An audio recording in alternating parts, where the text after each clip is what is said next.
Hello, welcome to Foreign Policy Focus. This is episode 189, and I am the show's host, Kyle. On this show, I have a lot of current events to cover.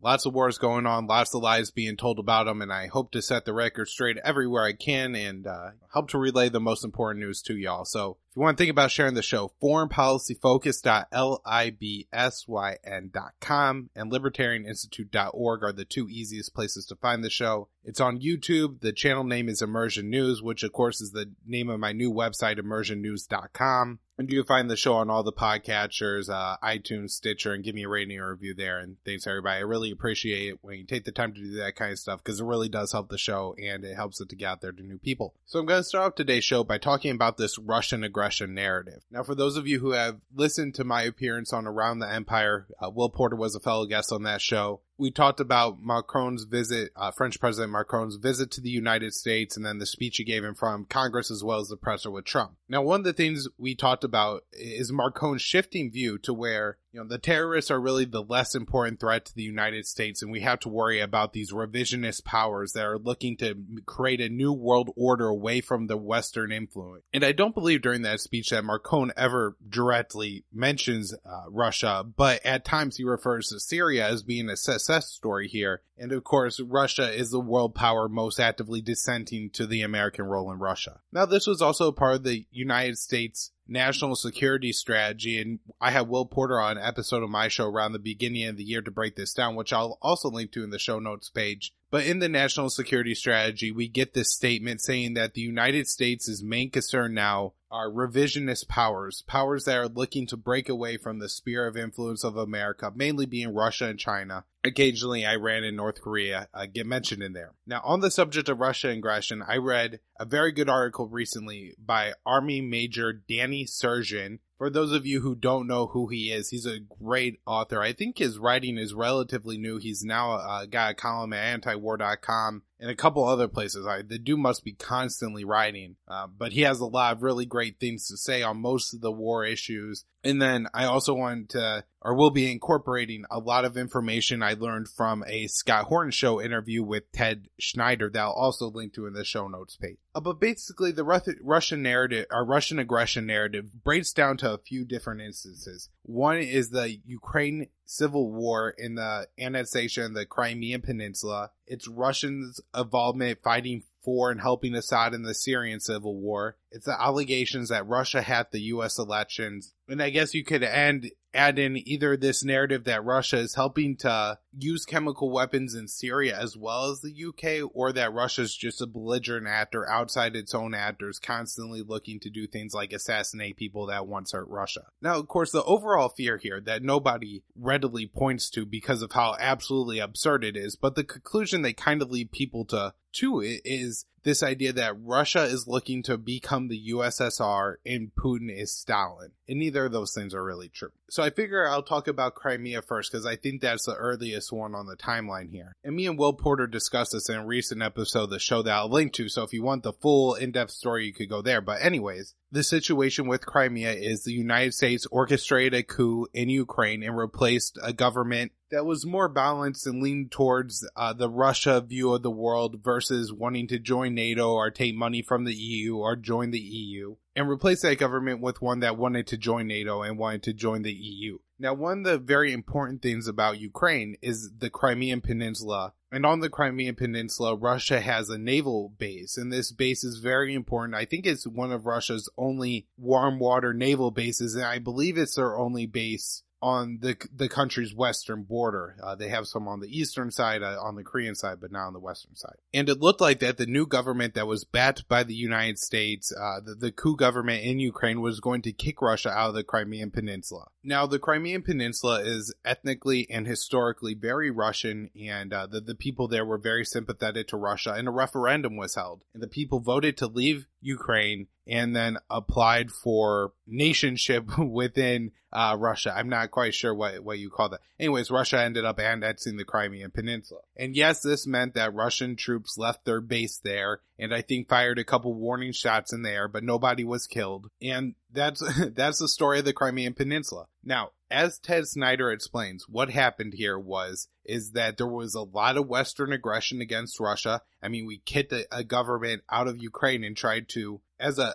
foreign policy expert explained on the Cockburn report, to steal Russia's girlfriend away. Really, Ukraine is a very important country to Russia. It was a very important and strategic piece of the USSR. And for that country to go from being, once a part of the USSR to then becoming a NATO member would have been an extreme shift. And there's a lot of people that live in Ukraine, not only in Crimea, but also in the Donbass, which is the eastern portion of that country that borders Russia, that the people there have several times asked Putin to allow them to join Russia, and Putin has said no. But anyways, it was a popular vote. The people wanted to be a part of Russia rather than being part of Ukraine that was apparently going to drift into the arms of NATO and the European Union. And so, this is a limited response by Russia. They didn't go on to take more of the country. They haven't looked to do it with other countries in Eastern Europe. It's not like they lopped off a part of Lithuania or tried to, cross across the border in Poland or anything like that. And there's a lot of problems with the U.S.-backed government there. It's not like this government is some Western capitalist-loving government. In fact, I believe a person with a pretty important role in their legislative branch, as well as a very important arm of their military, are neo-Nazis. The Azov Brigade is one you could look up and see. That these people wear Nazi symbology, they hail Hitler and all that kind of stuff. And so, can you really blame these people for not wanting to be a part of Ukraine at that point?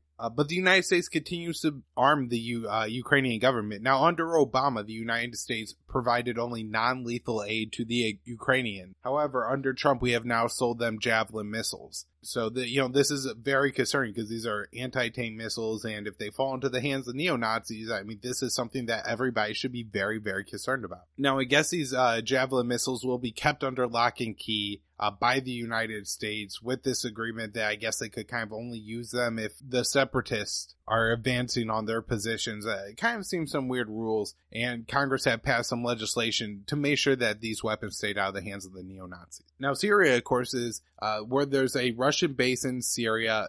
I believe this is Russia's only base in the Mediterranean Sea, so it's very important there. And also, we have to remember that the opposition to Assad at the point when Russia joined in that war was dominated by extremists. ISIS controlled a large portion of the country and was continuing to advance on Assad's position. Al-Qaeda, Al-Nusra, HTS, whatever you want to call them, was another huge faction of the Syrian opposition. By this point in time, what was the Free Syrian Army, or the moderates that Hillary and Obama claimed they were arming and training, had either sold their weapons, had their weapons taken from them, or simply joined in with the jihadists. And it was clear that the Assad regime could possibly fall to jihadist forces. Now, at this time, the United States was continuing to bat the mythical moderate rebels, even though it was clear that they didn't exist. And the United States continued to do that through the end of Obama's administration. But anyways, Russia hopped in there and has basically prevented the fall of the Assad government and is now helping Assad retake territory in Syria. Now, is Assad a good guy? No. Is Russia still killing civilians in Syria? Yes. Are they fighting a war against jihadists? Yes. And so that definitely complicates the issue. Now, it's very important to remember that the enemies of the American people, Al-Qaeda and ISIS, are the groups that Russia is fighting against in Syria. And so it never made any sense to me. If you go and listen to the early episodes of the show, this is something that I talked about a lot. That Russia and the United States couldn't find a way to work together in Syria. I mean, this was really a chance for a joint anti-terror operation. And instead, you get a U.S. coalition that seems more concerned about Assad and Turkey, our NATO allies, than they do about fighting ISIS. And so it's very disappointing. Now, the Skripal poisoning is another one I could talk about kind of briefly.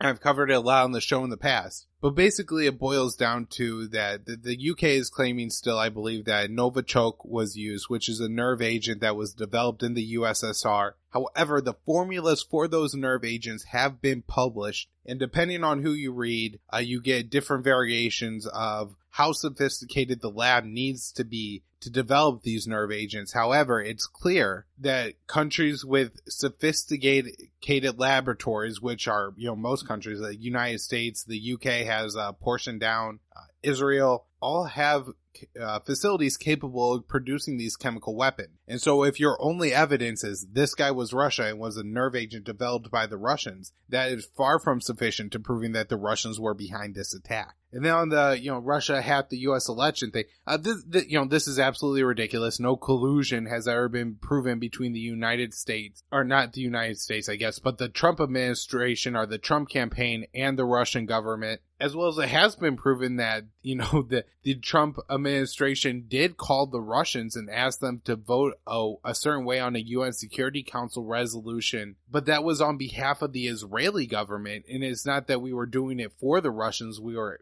the Trump campaign was asking Russia to do it for them. This was also after Trump had already won the election and was president-elect. And of course, there's the issue that the dossier, the very famous one that claims that Trump hired people to pee on Russian beds or something that Obama had slept on. It looks like some money ended up in the hands of Russians from that, and that would have been from the DNC. So, you know what I mean? How these kind of things blow up in their face. And of course, it's clear. I was just reading yesterday how Hillary Clinton was now saying that the fact that she was a capitalist is what cost her the election. And, never in her acknowledgement or in anybody's around her is the fact that she spent her entire career as a war criminal advocating for every intervention.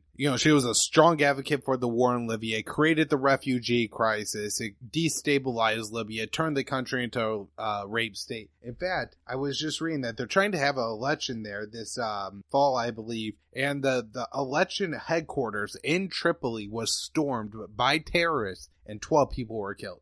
You know what I mean? This country is so fractured because of the war Hillary Clinton convinced Barack Obama to wage that there's no way there's going to possibly be a legitimate election here. Yet the United States is going to try to force anyways. And of course, it's going to turn into a lot of bloodshed. I'm sure there'll be a lot of people trying to use the corrupt elections. And hell, maybe even the fact that it's a corrupt election won't matter. The fact that the United States wants to say democracy happened in Libya because that's what we want to happen there after we destroyed their country. We could end up putting a despot on the throne of Libya that would just go about, enforcing his will on the people. Another interesting thing that I recently read about Libya while I'm on the tangent is that the United States, and especially in the United States initial intervention there, dropping bombs on the Gaddafi campaign, we destroyed a lot of this public works project that Gaddafi called the Great Man-Made River, which was actually a very important project to Libya because it brought water from the aquifer under Libya to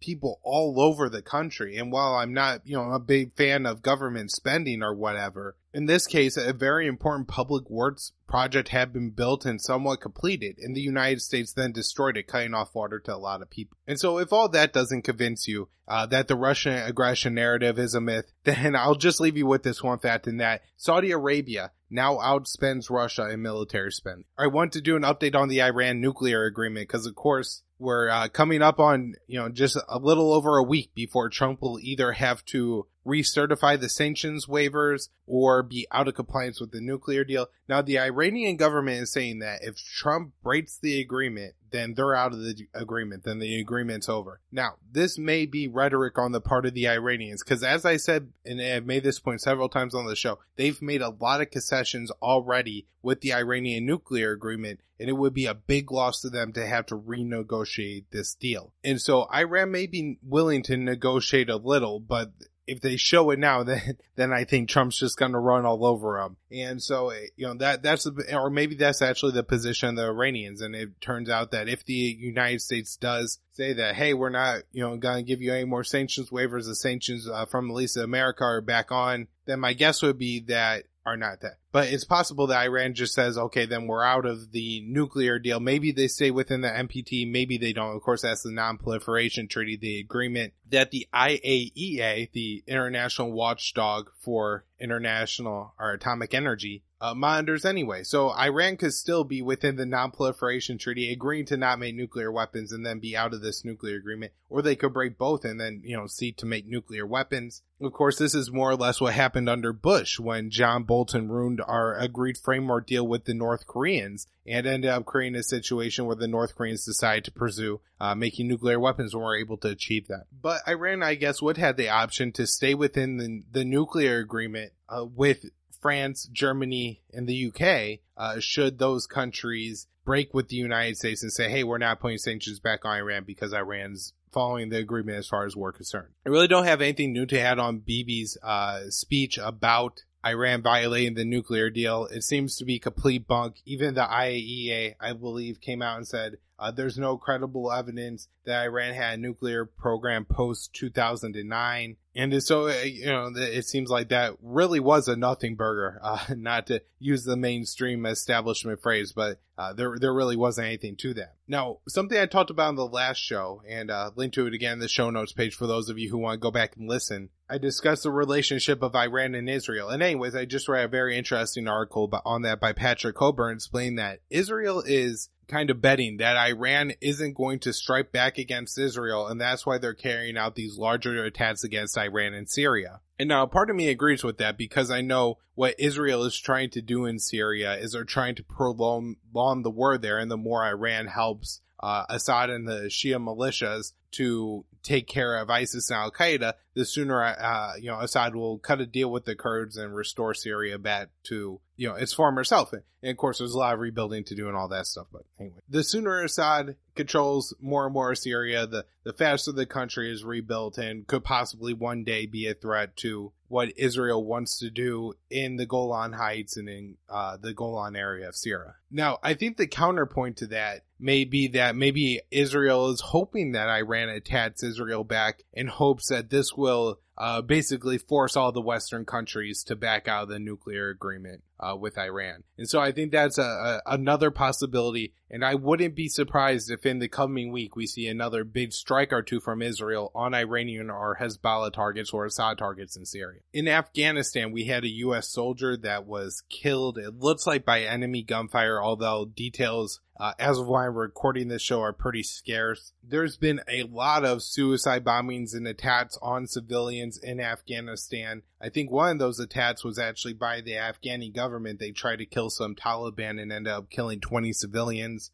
You had suicide bombings by ISIS in Kabul. One of those suicide bombings led to 10 journalists being killed, or actually I think 9 journalists, and then 10th journalist was gunned down on the same day. Another suicide bombing killed 11 children that I guess were going to some kind of, children's facility, like a school. And then another 3 children were killed after they tried to pick up a mortar round that I guess had been fired a couple days before by the Taliban. And this is something I believe I talked about in the last show or the time before as far as it goes with cluster bombs. But it's the same problem with landmines or any kind of explosive, is that sometimes it doesn't explode, and then sometimes it looks shiny or fun, and a curious kid goes to pick it up, or a farmer hits it with their tractor, or somebody runs over it with their car, and they lose a leg, a limb, or they end up dead. And so it's very interesting that the United States announced that their policy in Afghanistan was try to secure Kabul. Of course, I explained that one of the problems of this is that the population of Kabul under U.S. occupation of Afghanistan has increased from 500,000 to 5 million. But nonetheless, they're trying to secure Kabul. However, we're just seeing lots of suicide bombers, whether that be the Taliban or ISIS and the ISIS affiliate there. Of course, Mattis says we're in it for the long haul and that the United States has won the battle in Afghanistan and Syria, but is now hoping to win the peace. It's very interesting that Mattis seems to think that that's the role of the U.S. military. I want to talk very quickly about Niger, and that is just, I guess the Trump administration briefed the families of the 4 soldiers that were killed there last year on the situation, and I'm not sure how scripted this was or whatnot, but I guess one of the family members asked, what are you doing to secure the lives of American soldiers now in Niger? Now, of course, it's very unfortunate that they don't say, well, they're not there anymore, right? We don't have to worry about any Americans dying in Niger because there's no American forces in Niger. Not what they said. They said, we have armed drones in that country now. And so, first point is very important to note that there was never a debate in Congress. I don't remember them authorizing the United States to have armed drones in Niger that we apparently are willing to use to protect our forces there. I mean, this seems like an awfully critical thing. Now, I guess there's some people who would make the most ridiculous argument in the world that any child could tell you is absolute crap. That, if we had, the president has the ability, he's the commander in chief, and he could deploy troops wherever he wants, and he could tell them to go wherever they want. And then if they come under fire, the president could then defend them, and that's just the way it works.